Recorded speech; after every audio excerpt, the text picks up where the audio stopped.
Okay, Jen, we'll see in a bit. In the past 6 months, thousands of businesses across the state have permanently closed their doors, but COVID hasn't stopped thousands of new businesses from applying to open. ABC 10 News reporter Adam Rakusin reveals what industries are struggling the most and where there has been surprising success.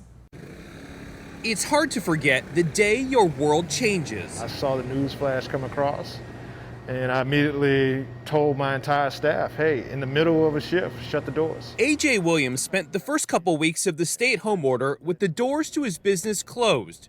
With new restrictions and safety measures, he was slowly able to reopen Hammond's Gourmet Ice Cream. We're surviving for now. We're keeping where we can. Through a steady stream of customers and some cost-cutting measures, AJ's been able to stay in business. So if you compare it to when COVID started, we're doing great. If you compare it to where we were last year, not so great. But with the ice cream money-making season over, he knows the next few months will be a challenge. The winter is probably going to be tougher than when it normally is, so that's a big concern. AJ considers himself lucky. Not every business has survived. According to an economic impact report from Yelp, more than 19,000 businesses in California have permanently closed.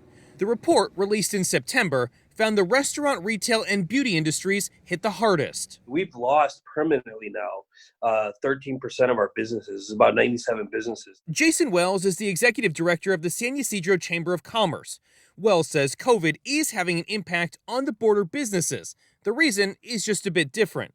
It's not the virus closing stores. It's the border restrictions put in place because of COVID that's keeping tens of thousands of shoppers from doing business. Our 786 businesses, we're talking about 6,000 families that count on a paycheck to survive, that paycheck's being held with them right now just because of an arbitrary border restriction. While some businesses struggle, I'm pretty busy after 11 o'clock. I think I'm booked up for the rest of the day. There are others in California opening for the first time. I worked at a few other shops in town, and when this whole thing happened, I decided it was time to just go out on my own and go for it.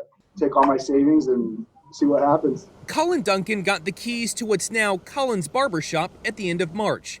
He opened in San Luis Obispo in June and hasn't looked back. It's been a roller coaster, that's for sure.